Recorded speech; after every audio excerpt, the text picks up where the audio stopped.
A smooth sea never makes a skilled sailor.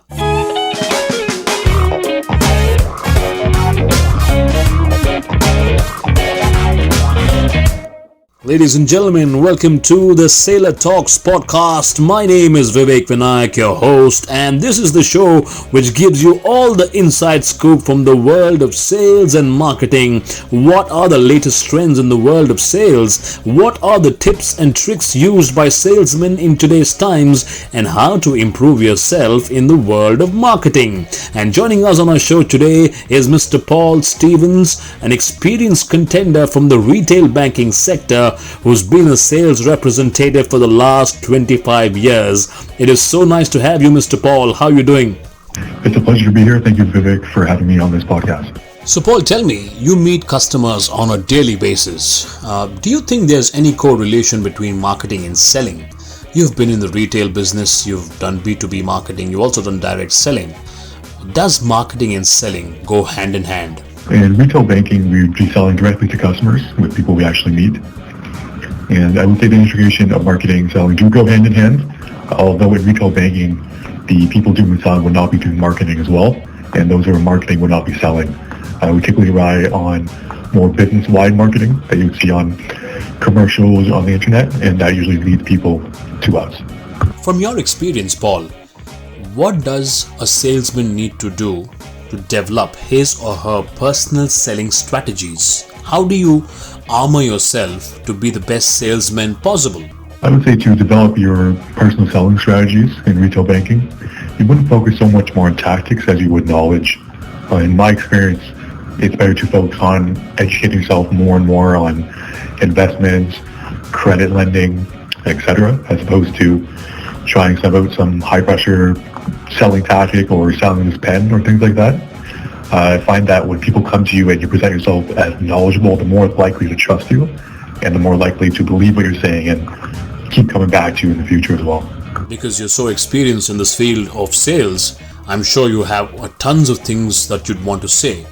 But as a beginner, what would be your advice on what are the fundamental roles and responsibilities of a sales representative?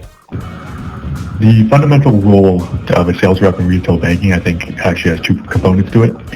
If you look at the first part as the first sale, that's just selling anything related to, mutual funds, mortgages, credit cards, other investments, anything like that. And the second component is basically maintenance of these same customers. People always continuously have banking needs, and they always continuously will need somebody to help them through that process. So step one would just be acquiring the new customer. And the second step, which is an ongoing step, is continuing to maintain the relationship with that person. Every season has a reason, and we just are coming off a very tough season of COVID-19. On that note, do selling strategies change with time and season? For example, during COVID, does the salesperson have to alter his selling strategies? I would say for the most part that selling strategies don't change with time and season.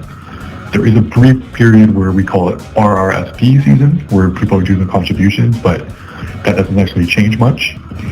The one major change, of course, would be COVID, which completely flipped banking or retail banking and sales on its head.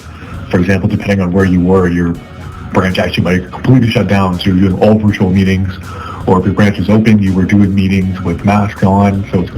And when you're having these conversations with people, maybe for the first time, when you have less facial expression, it's harder to build that rapport, that relationship. So within retail banking, we started learning how to do more virtual conversations. Suddenly everybody had a laptop, everybody was doing Zoom, less people were coming in, and as COVID regulations kind of slowed down, we actually kept those advances in place. So now it was possible to do Zoom meetings to this day. Or, for example, you don't need to come in to just do a signature. You can sign documents by sending it to clients and things like that. It has been a revelation to have you on the Sailors Talk podcast, Paul. I have personally learned so much from what you had to share. I hope our listeners have also taken a piece home. I hope all our listeners are subscribing to our podcast. If you haven't, hit that subscribe button on Spotify so that you are updated with our latest content. Keep it locked. You're listening to the Sailors Talk podcast. My name is Vivek Vinayak. Have a nice day.